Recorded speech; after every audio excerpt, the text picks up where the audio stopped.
Sa post-apocalyptic world, si Daryl ay unconscious at sugatan habang nakatali sa isang baligtad na robot at inanad ng alon hanggang sa isang beach. Uminom siya mula sa isang abandonadong timba at naglakad sa lumang daan hanggang makakita ng sign na French, saka nakarating sa isang abandoned village.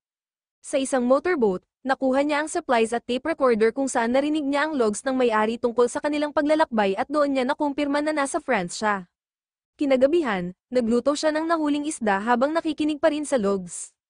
Kinaumagahan, kinuha niya lahat ng supplies, nag-iwan ng mensahe sa recorder, at kumuha ng hook mula sa isang skeleton bago muling naglakbay. Sa ilang araw ng paglalakad, marami siyang nadaan ng abandonadong gusali at skeletons hanggang isang hapon, pumasok siya sa malaking market para maghanap ng supplies. Biglang lumabas ang mga zombies na tinatawag na burners, na may acidic blood. Nakalaban niya ang ilan gamit ang hook at knife, pero nasunog ang braso niya bago niya mapatay ang isa. Mabagal ang burners kaya't lahat ay napatay niya matapos ang ilang minuto. Paglabas ng market, nilinis niya ang sugat at napansin na may nakamasid sa kanya, si Isabel na naglalagay ng signs na, God loves you. Maya-maya, nakatagpo si Daryl ng isang pamilya sa camp na marunong mag-English. Si Marbel ay nag-alok ng pagkain kapalit ng medical supplies dahil napilayan ng kanyang lolo na si Guom. Tinanggap ito ni Daryl at sinabi niyang gusto niyang makabalik sa USA. Nais ni Marbel na maglakbay silang magkasama, pero tumanggi si Daryl. Dumating ang dalawang armadong lalaki gamit ang jeep at pinatigil si Daryl, kinuha ang hook, at sinubukang dukutin si Marbel. Lumaban si Daryl at nasugatan sa leeg ng barilin ni Michelle, pero bago siya mapatay ay tinulungan siya ni Marbel at pinatay si Michelle gamit ang hook. Doon nalaman ni Daryl na hindi talaga bulag si Guom at siya mismo ang nanakit kay Daryl, pagkatapos ay ninakaw ng dalawa ang lahat ng gamit niya. Habang nawala ng malay si Daryl, dumating si Isabel at pinalayas ang mga magnanakaw gamit ang baril. Habang walang malay, nanaginip siya tungkol sa kanyang mga mahal sa buhay. Nagising siya sa isang convent kung saan inalagaan siya ng mga madre at sinunog ang sugat niya gamit ang mainit na bakal, dahilan para mawalan siya ulit ng malay. Sa muling paggising, napagtanto niyang nakatali siya sa kama. Binisita ni Isabel si Daryl at inamin niyang isa rin siyang madre. Ipinaliwanag niya na kinailangang sunugin ang sugat ni Daryl para hindi kumalat ang impeksyon. Ang maliit na community nila ay puro madre na nabubuhay na ng isang dekada sa pamamagitan ng farming, gardening, at scavenging. Habang maliligo si Daryl, napansin niyang naglalaro ang mga madre kasama ang isang batang lalaki sa labas. Nakatulog siya sa bathtub at napanaginipan ng sarili na palutang-lutang sa dagat. Pagbalik ni Isabel, nagdala siya ng malinis na damit at ginamo ang sugat ni Daryl gamit ang honey garlic. Napansin niya rin ang mga luma ng peklat sa likod ni Daryl at nalaman na galing ito sa pananakit ng kanyang ama. Kapalit nito, tinuro ni Daryl ang mga peklat sa pulsuhan ni Isabel na tila tanda ng pagtatangkang kitilin ang sariling buhay noon.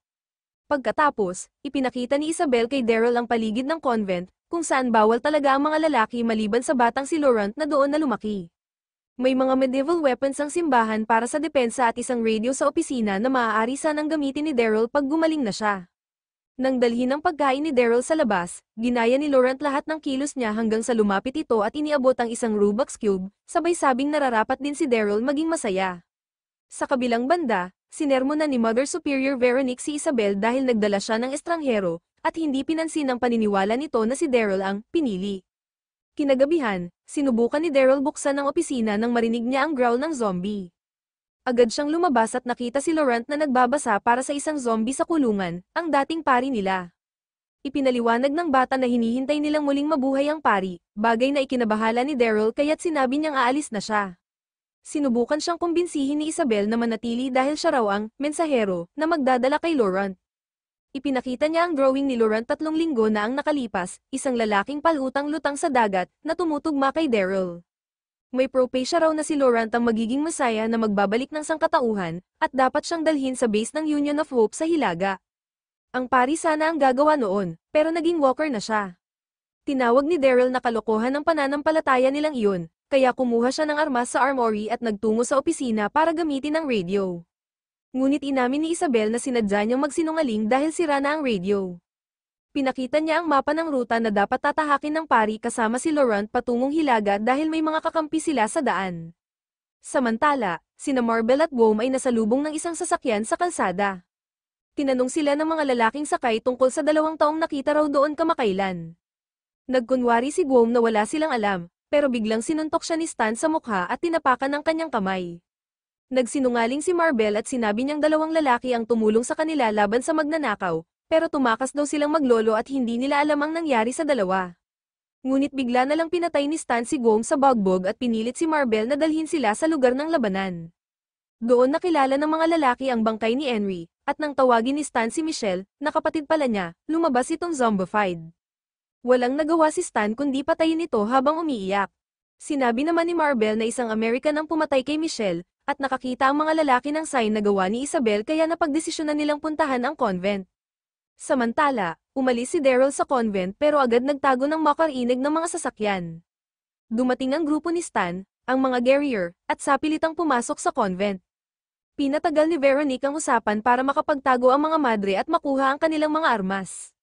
Hinalugwog ng mga Guerrier ang gusali at nakita ang zombified priest, na agad nilang pinatay. Lumabas si Laurent at umiyak para sa pari, kaya sinabi ng mga Guerrier na isasama nila ang bata.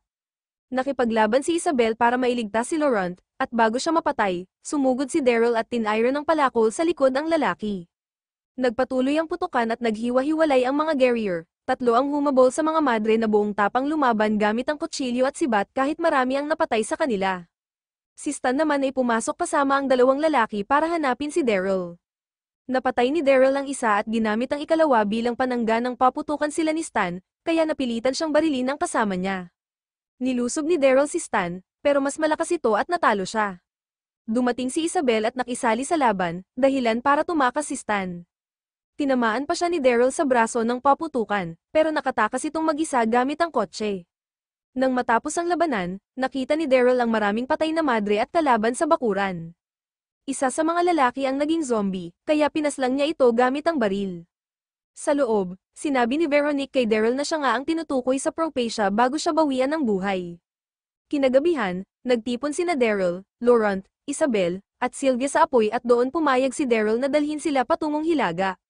Samantala, sa Northern France, isang kapitan ang nagsabi kina Janet at sa grupo niyang Power of the Living na nawala ang lahat ng kanyang prisoners. Ipinaliwanag ni Dr. Locklear na nasira ang lahat ng research pero may kaunting zombies pa silang maaaring gawing test subjects. Inutusan ni Janet ang kanyang mga tauhan na hanapin si Daryl dahil siya raw ang nagpalaya ng mga bihag. Isang flashback naman ang nagpakita kay Isabel na nag-e-enjoy sa isang club habang gumagamit ng bawal na gamot at nagnanakaw ng gamit ng mga tao. Sa paglabas niya, bigla siyang nakarinig ng malalakas na sigaw at growls ng zombies. Matapos uminom ng gamot, umalis si Isabel sa building at nakita niya sa kalsada ang mga taong nagkakagulo, kaya nagmadali siyang pumunta sa subway station. Sa kanyang pagkabigla, pinapatay na ng mga zombies ang mga tao sa loob ng tren. Nang habulin siya ng mga nilalang, bumalik siya sa kalye kung saan laganap na ang kaguluhan at pagkawasak. Papalapit na ang mas maraming zombies, pero nasagip siya ng kanyang boyfriend na si Queen gamit ang sasakyan nito. Kinaumagahan, ipinaliwanag ni Queen na may kaibigan siyang may ligtas na hideout, pero gusto muna ni Isabel dumaan sa kanilang bahay. Sa apartment, kinuha ni Isabel ang lahat ng naipon niyang pera at pinilit ang kapatid niyang si Lily na sumama sa kanila. Habang naglalakbay, nisalayan nilang bumagsak ang pari sa kamay ng mga walkers. Sa kasalukuyan, naglalakbay naman sina Daryl kasama ang grupo sakay ng kariton, pero huminto bigla ang mule at ayaw nang magpatuloy.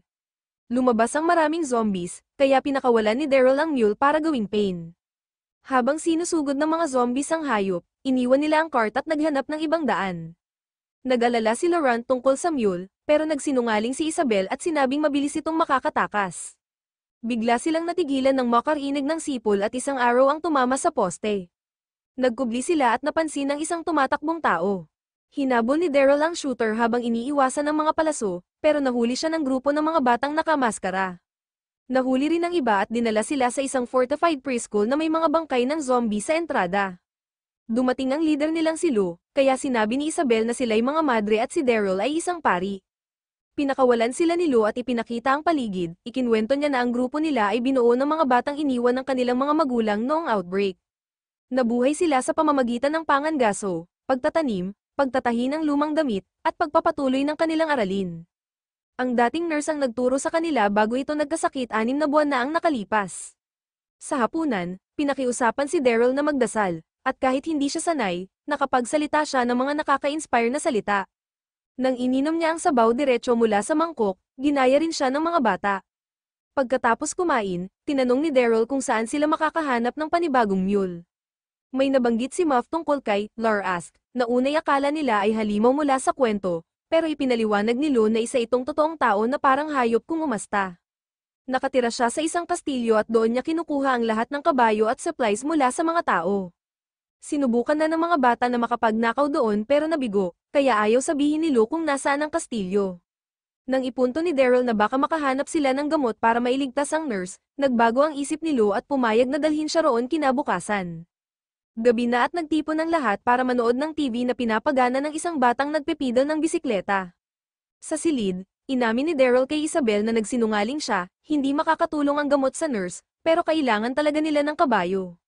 Sagot ni Isabel, naiintindihan niya ang kagustuhang makatakas. Sa flashback, nagmamaneho sina Isabel, Queen, at Lily sa French countryside. Nagsimulang magsuka si Lily at nang hawakan ng tiyan, napagtanto ni Isabel na buntis siya. Sinabi ni Queen na hindi nila kayang isama si Lily sa ganoong kondisyon at pumayag si Isabel na iwan siya sa isang klinika. Pero nang niyakap niya si Queen, ninakaw niya ang susi ng kotse at iniwan ito, saka mabilis na tumakas kasama ang kapatid. Sa gitna ng kalsada, nakaramdam si Lily ng matinding sakit kaya huminto sila sa isang ambulansya para humingi ng tulong, ngunit lahat ng tao ay naging zombies na. Mabilis silang bumalik sa kotse at tumakas. Kinagabihan, nakarating sila sa convent kung saan nakita ng pari ang kagat sa braso ni Lily. Inalagaan siya ng mga madre at binigyan ng tuyong damit, ngunit patuloy ang sakit kaya nakiusap si Lily kay Isabel na siya ang mag-alaga sa kanyang magiging anak. Sa kasalukuyan, kinukot siya ng mga bata sa eskwelahan si Laurent dahil naniniwala siyang siya ang chosen one, at tinawag siyang brainwashed ng mga madre. Umalis siya para maglakad sa gubat at natagpuan ang bangkay ng mule na kinakain ng aso. Pinalayas niya ang aso at humingi ng tawad sa hayop, pero nang makita siya nina Isabel at Sylvie, sinabi niyang nagsinungaling sila sa kanya at iniwan silang dalawa. Samantala, nagtungo sina Lou at Daryl sa kastilyo, umamin si Lou na alam niyang hindi pari si Daryl. Tinanong siya ni Daryl tungkol sa bigong raid, at inamin niyang tatlo silang bata na sumubok pumasok pero siya lang ang nakaligtas. Pagdating nila sa kastilyo, nakita nila ang moat na puno ng zombies. Pumasok sila sa tool shed para maghanap ng lubid, ngunit biglang lumabas si Daryl at ikinandado si Lou, sinabing mas ligtas siya roon. Gumawa siya ng hook mula sa lubid at matagumpay na nakatawid papunta sa kastilyo. Sa loob, natagpuan niya ang storeroom na puno ng supplies, pero nakarinig siya ng tinig at nagtungo sa basement. Doon niya nakita si Armand, isa sa mga batang nawala noong raid. Habang palabas na sila, biglang nagpaputok mula sa bintana ang may-ari ng kastilyo. Tinuruan ni Daryl si Armand gumamit ng rifle at sinabi niyang panatilihin itong abala ang kalaban habang siya naman ay sumugod sa main quarters. Kasabay nito, may nagbukas ng pinto ng tool shed at natagpuan si Lou. Sa loob ng kastilyo, nagawa ni Daryl na makalapit at madisarm ang lalaki. Laking gulat niya nang magpakilalang si RJ mula Texas, isa ring American. Dinala siya ni Daryl palabas at kinumpirma ni Armand na tinakat siya ni RJ at muntik na siyang patayin. Ipinaliwanag ni RJ na gusto lang niyang makauwi sa pamilya niya, pero sinabi ni Daryl na halos wala nang natitirang sangkatauhan. Ipinahayag niya na si Lou ang magdedesisyon kung anong gagawin kay RJ, saka sila umalis dala ang kabayo at mga supplies sa kariton. Pagbaba nila ng drawbridge, tumigil ang grupo nang maipit ang isang gulong. Ibinaba ni Daryl ang kanyang armas para ayusin ito, pero sinubukan ni RJ nakawin kaya nag-away sila at parehong nahulog sa moat. Habang nakabitin si RJ sa lubid, ginamit ni Daryl ang kanyang kutsilyo at Morning Star para ipagtanggol ang sarili. Di nagtagal, napalibutan si RJ ng mga zombies at kinain siya. Kinuha ni Daryl ang kanyang rifle at binaril ang mga gas can mula sa kariton, nagdulot ito ng malakas na pagsabog na nakapatumba ng ilan, pero marami pa ring zombies ang natira kaya patuloy siyang lumaban. Biglang may lubid na ibinaba at doon niya nadiskubre na pinalaya pala ni Muff si Lou. Habang nagpaputok ang mga bata para pigilan ang mga nilalang, umakyat si Daryl at nakabalik sa grupo. Nakita nila na isa pang bata mula sa raid ang naging zombie sa moat at nang akmang babarilin ito ni Lou, si Daryl na ang gumawa. Pagbalik nila sa school, nalaman nilang patay na ang nurse. Inamin ni Daryl na nagsinungaling siya tungkol sa gamot para hindi maramdaman ni Lou na huli na siya. Tinapos ni Lou ang buhay ng nurse para hindi ito maging zombie, at nagpaalam ang lahat sa isang simpleng libing. Matapos nito, naghanda na si Daryl at ang mga madre para umalis sakay ng kariton. Gusto ni Laurent na maiwan kasama ang ibang bata pero pinilit siya ni Isabel na sumama. Samantala, natagpuan ni Stan ang tape recorder ni Daryl, ang mapa na may markadong ruta, at journal na may larawan ni Baby Laurent. Sa flashback, ipinakita na namatay si Lily habang nangganganak. Habang naghahanda ang pari sa emergency C-section, bigla siyang nabuhay muli bilang zombie. Itinali siya ni Veronique habang iniluwal ng pari ang bata. Noong una, mukhang patay ang sanggol, pero nagawa nilang buhayin ito. Tinawag ng pari itong isang himala at pinangalanan ni Isabel ang bata bilang Laurent, mula sa pangalan ng isang santo. Sa kasalukuyan, nakarating ang grupo ni Daryl sa isang lungsod at dinala siya ni Isabel sa isang teatro kung saan nakilala nila ang isang matandang conductor. Nangako itong gagamitin nila ang kanyang radio, ngunit musika lang pala ang tumutugtog. Bigla itong nagtungo sa entablado kung saan bumuo siya ng isang orkestra gamit ang mga pinutol na katawan ng zombies na nakatali sa mga instrumento. Ang ingay ay nakahila ng isang zombie mula sa labas. Natakot si Sylvie at hindi makaputok, pero dumating si Daryl at mabilis itong pinatay. Agad silang bumalik sa kariton at tumakas palabas ng lungsod dahil dumarating pa ang mas maraming zombies. Di nagtagal, nakarating sila sa Paris at ipinaliwanag ni Isabel na halos lahat ng lungsod ay nasa ilalim ng kontrol ng Guerrier. Habang naglalakbay ang grupo sa sementeryo, bigla silang napalibutan ng mga survivors pero nang banggitin ni Isabel ang motto ng Union of Hope ay agad ibinaba ng mga lalaki ang armas at nakilala ng leader na si si Laurent bilang Messiah kaya nalungkot ito nang marinig na patay na ang pari. Pagkatapos ay dinala sila sa greenhouse community kung saan napansin ni Daryl mula sa malayo na putol na ang dulo ng Eiffel Tower. Dito ay pinayagan si Isabel na magpadala ng mensahe gamit ang homang pigeons ngunit ipinaliwanag na aabutin ito ng ilang araw o buwan bago may sagot.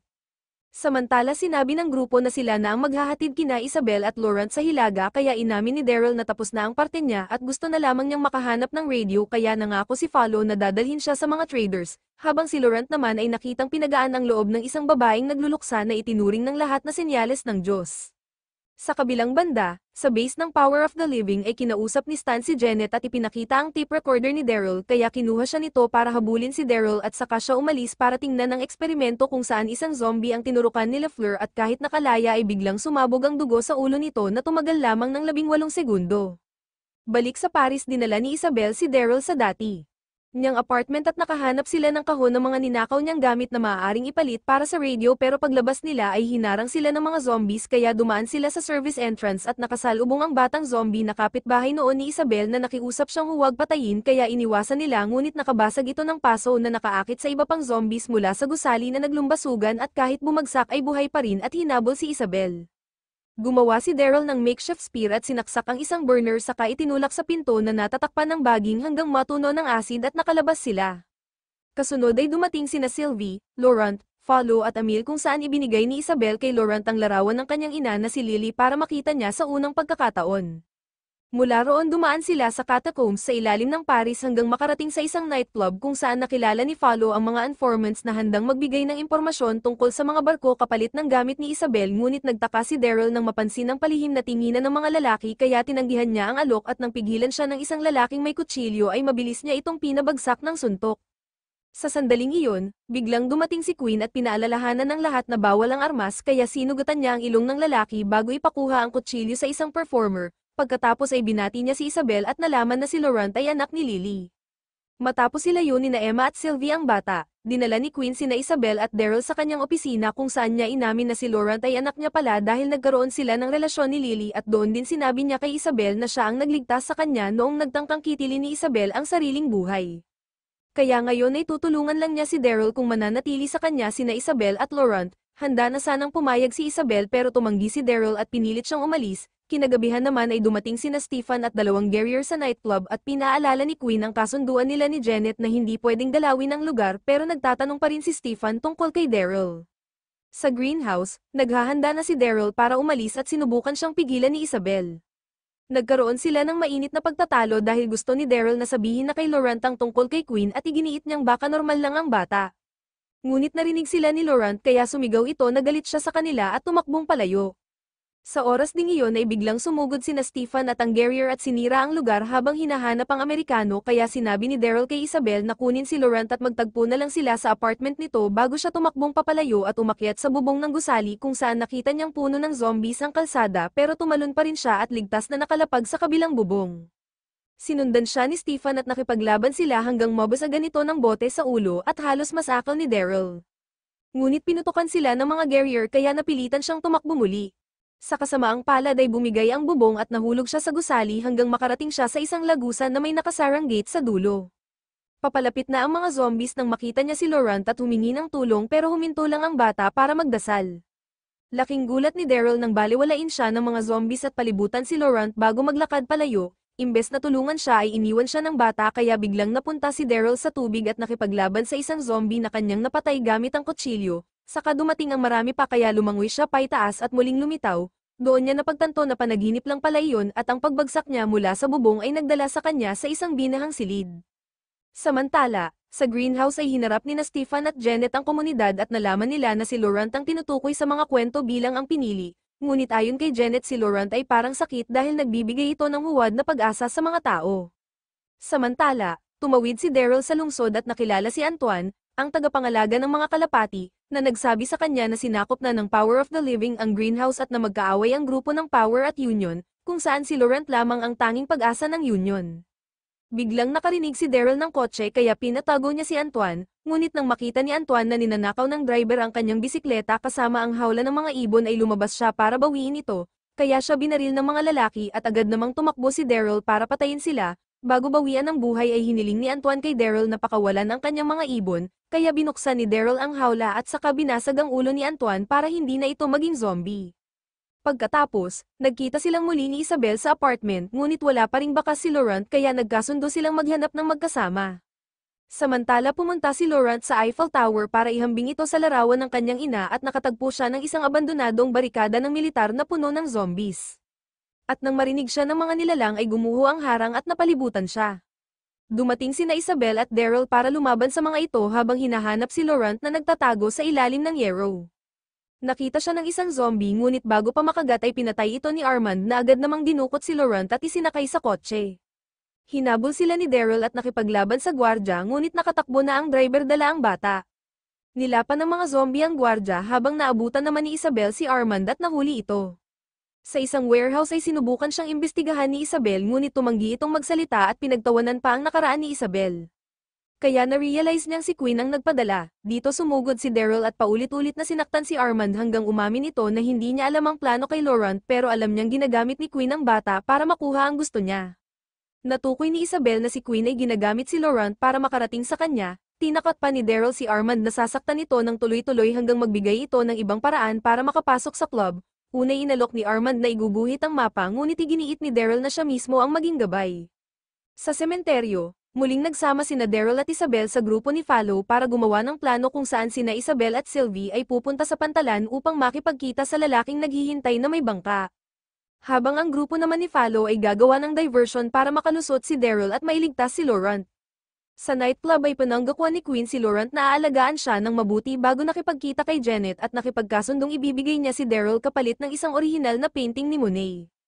Nang tanungin siya tungkol sa bata ay nagkunwari siyang wala siyang alam, samantala natagpuan ni na Isabel at Sylvie ang lalaking may bangka sa pantalan habang ang grupo ni Follow ay nagbagsak ng mga Molotov sa pasukan ng club at nakipagbarilan sa mga gwardya hanggang mapatay ang karamihan sa mga ito, nasugatan sa binti si Emil ngunit iginiit niyang tapusin ang laban kaysa umuwi.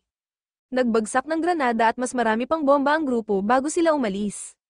Samantala sa gubat ay dinala ni Armand si Daryl sa isang pasukan ng catacombs kung saan rinig ang maraming growling. Habang naglalakad sa tunnel ay biglang siniko ni Armand si Daryl at tumakas pero dahil sa kanyang sugat ay agad siyang bumagsak. Papalapit na ang mga zombie kaya sinabi niya kay Daryl kung saan dadaan kapalit ng tulong. Ngunit inalala lang ni Daryl ang direksyon at iniwan siya hanggang tuluyang lamunin ng mga nilalang. Makalipas ang ilang minuto ay nakapasok si Daryl sa club sa pamamagitan ng isang malaking siwang sa pader at nagtago habang nagmamadali ang mga tauhan patungo sa labas para tumulong sa labanan. Doon natagpuan niya si Laurent kasama ang girlfriend ni Queen na si Anna na tinutukan sila ng baril pero dahil ayaw nitong magbalikan sina Queen at Isabel ay pinakawalan niya sila. Bumalik agad si Queen nang mapansing walang kalaban sa labas at hinalang diversion ito kaya nagmamadaling bumalik sa loob. Doon hinarap siya ni Daryl at nagsimula silang maglaban hanggang tuluyang napabagsak si Queen. Ngunit dahil nanonood si Laurent ay hindi siya pinatay ni Daryl at binugbog lamang hanggang mawalan ng malay. Nakarating din sila Daryl, Laurent at grupo ni Follow sa pantalan kung saan ipinaliwanag ni Isabel na hawak na ng Guerrier ang lungsod at hindi makakadaan ang bangka maliban kung hihingi siya ng tulong kay Queen. Tumanggi siyang isama si Daryl ngunit nangakong tatakas kapag ligtas na si Laurent. Kaya matapos ang isang malungkot na pamamaalam ay sumakay na sina Daryl at Laurent sa bangka habang bumalik si Isabel sa nightclub para makipag-deal. Sa biyahe ay inalala ni Daryl ang araw na nakilala niya si Jones na nakapansin na wala ng gasolina ang motor niya. Dinala siya nito sa isang auto repair shop kung saan nakikipag-usap sila Fleur sa radyo sa wikang Pranses at ipinaliwanag nilang makakatanggap sila ng bayad kung makakahuli ng maraming zombie. Agad pumunta si Daryl sa gubat at sa loob ng ilang minuto lang ay nakahuli na siya ng napakarami kaya bumalik siya at binigyan ng gasolina bilang kabayaran. Saka siya umalis kahit humingi pa ng tulong si TJ, ginawa siyang utusan ng iba ngunit palpak sa paghahati ng kahoy kaya naawa si Daryl at tinuruan siya. Pagkatapos ay ginamit ni Daryl ang radyo para kontakin ng kanyang mga kaibigan at nangakong malapit na siyang makabalik. Tinangka pa siyang sabihan ng mga ito na may isang taong bumalik ngunit naputol ang tawag bago niya marinig ang detalye. Kinabukasan bumalik ang ibang manghuhuli na may mga bihag kasama ang zombified na si TJ. Pinilit nilang sabihing natagpuan nila itong ganoon ngunit napansin ni Daryl ang bakas ng tali sa leeg nito at na-realize na pinatay siya ni Hunter Juno kaya galit niyang inatake si Juno ngunit agad silang pinaghiwalay at parehong pinalayas ni na Jones dahil nilabag nila ang no fighting rule. Sa kasalukuyan naman ay nagising si Isabel sa isang marangyang mansyon kung saan dinalhan siya ni Queen ng pagkain at sinabing ligtas nang nakalabas ng lungsod ang bangka. Gusto muling ligawan ni Queen si Isabel pero humiling muna ito ng oras dahil nasanay na siya bilang madre at tila nakalimutan na kung paano magnasa. Matapos umalis ni Queen ay naghanap si Isabel ng anumang pwedeng gawing sandata hanggang sa makabasag siya ng metal mula sa salamin at pinatalas ito. Kinagabihan nag-dinner sila ni Queen at nagpanggap siyang interesado rito. Ngunit nang halikan siya ni Queen ay agad nitong naramdaman na hindi pa siya handa kaya pinuto nito ang sandali bago pa siya masaksak. Pagkatapos ay nakatagpo si Queen ng selos na si Anna na bumasag ng baso bago tuluyang umalis. Samantala unang beses nakahuli si Laurent ng isda ngunit ayaw niya itong patayin kaya tinuruan siya ni Daryl. Nang gabi ay nagkampo sila para magpahinga ngunit nagising si Daryl sa growling kaya mabilis niyang sinaksak sa ulo ang zombie na umatake sa kanya. Lumabas siya upang imbestigahan at natagpuan ang bangkay ng pilot ng bangka na napako sa poste at nababalot ng dugo ng zombie. Binigyan siya ng pilot ng relo na may larawan ng kanilang destinasyon at kutsilyo bago hilinging tapusin siya bago tuluyang maging zombie. Kinabukasan matapos mailibing ang katawan ay nadiskubre ni Daryl na nawawala na ang bangka at naputol ang tali gamit ang kutsilyo. Kaya na-realize niyang si Laurent ang gumawa nito. Galit siyang sumigaw hanggang ipinaliwanag ng bata na lahat ng mahal niya ay iniiwan siya at baka si Daryl din kapag narating nila ang pupuntahan kaya sawa na siyang laging nag-iisa. Niyakap siya ni Daryl at nagpatuloy silang maglakad sa kagubatan kung saan nakarinig sila ng mga sasakyan kaya nagtago pero nahulog ni Laurent ang ilang gamit. Ibinigay ni Daryl sa kanya ang relo at kutsilyo saka pinatakbo. Ngunit huminto ang sasakyan nang makita ang mga gamit at nakumpirmang mga guerrilla ito. Tinangkang umikot ni Daryl para lusutan sila ngunit agad siyang nahuli at nang tumangging magsalita ay muntik nang tanggalin ang kanyang mata. Bumalik si Laurent at sumuko para iligtas siya, samantala si Isabel ay muntik nang magpatiwakal pero pinigilan siya ng alila na nagdala ng almusal na may nakatagong mensahe sa ilalim ng plato. Dumating si Queen at binigyan siya ng mamahaling kwintas bago sinabing may meeting siya kay Janet. Dahil sa impormasyong iyon ay isinuot ni Isabel ang kwintas at nagkunwaring gusto niyang makipagbalikan. Ilang sandali lang ay dinala siya ni Queen sa base kung saan nakita niyang kinaladkad ang isang bantay at pinatay bilang parusa sa pagtanggap ng suhol. Sa isa pang selda ay natagpuan niya si Daryl kasama si Anna sa labas, at doon ibinunyag na ipinagkanulo sila ni Anna kay Janet bago ito halikan si Queen at umalis. Si Queen ay ikinulong kasama ni Daryl habang si Janet naman ay dinala si Isabel sa kanyang opisina kung saan muling nagkita sila ni Laurent. Gusto ni Janet na palabasin si Laurent sa publiko at magsalita na ang Union of Hope ay kakampi niya kahit ito ay kasinungalingan. Samantala sa selda naalala ni Daryl ang nakaraan kung saan siya at si Juno ay ibinenta kasama ng mga nahuling zombies papunta sa barko ng Power of the Living na puno ng hawla ng mga nilalang. Ikinulong silang dalawa sa selda kasama ng ibang tao at pinapanood kung paano isa-isang kinukuha ng mga gwardya ang preso para aipakin sa mga zombie. Nang magkunwaring nagsusuka ng dugo si Daryl ay tinawag ni Juno ang mga gwardya na magta-transform na siya kaya agad nila itong pinagsisipa at hinayla palabas para ipain sa mga zombie. Pero nagkunwari lang pala si Daryl at bigla niyang nilabanan ng mga bantay. Itinapon ng isa sa hawla ng zombie, binaril sa ulo ang isa at ninakaw ang baril para patayin ang huli. Dumating ang mas maraming gwardya pero nakawin na ni Daryl ang mga susi kaya pinakawalan niya ang lahat ng mga nilalang na umatake sa mga bantay. Pinalaya rin niya si Juno na kasama pala sa plano, ngunit habang papatakas sila ay nasunggaban si Juno ng zombie at napatay kaya si Daryl na lang ang tumalon sa bangka at nakalayo bago sumabog ang barko. Sa kasalukuyan ay inilabas si Daryl para sa isang palabas kung saan nagbigay ng talumpati si Janet sa malaking crowd at ipinakain siya sa isang zombie na tinurukan ng eksperimento ni Fleur. Gamit ang palakol ay nakipaglaban siya at matapos maalala ang pagkamatay ng kanyang lolo noong digmaan ay nagawang dayin ang nilalang hanggang sa masaksak niya ito ng flagpole sa ulo at mapatay. Ngunit hindi natuwa ang crowd, sunod ay dinala si Queen at ikinadina sa kamay ni Daryl saka pinakawalan ng 4 na zombies na tinurukan din ng serum. 3 ang nagsimulang mag-mutate at ang isa ay sumabog ang ulo. Sa gitna ng crowd ay napansin ni Isabel na dumating si Fall at ang kanyang grupo. Unang umatake ang isang zombie pero nilapa ito ng isa pa, pagkatapos ay sabay silang sinalakay ng natitirang dalawa, nagawang putulin ni Daryl ang binti ng isa ngunit sinunggaban siya ng isa pa kaya tinulungan siya ni Queen at paulit-ulit na pinukpok sa ulo ang halimaw na naka-armor kaya hindi agad mamatay. Habang magkasama pa rin silang nakakadena, ginamit ni Queen ang kadena para balutin ang ulo ng halimaw habang hinayla ito ng isa pang zombie kaya napahila rin ang nilalang. Dito nakalaya si Daryl na agad kinuha ang kanyang palakol at tinulungan si Queen hanggang sa mapatay nila ang isa. Pagkatapos ay sabay nilang binalot ng kadena ang leeg ng huling zombie at pinugutan ito. Ngayong nagustuhan ng crowd ang palabas ay nagsigawan sila ng hiyawan habang ibinato ni Daryl ang ulo ng zombie kay Janet na agad nagutos na patayin silang dalawa. Ngunit binaril muna ng mabilis ni Fall ang gwardya kaya nagkagulo ang lahat. Pinasok ng mga bantay si Janet para iligtas at ikinulong sina Isabel at Laurent sa selda. Pero lihim palang nakuha ni Isabel ang susi kaya nakawala sila.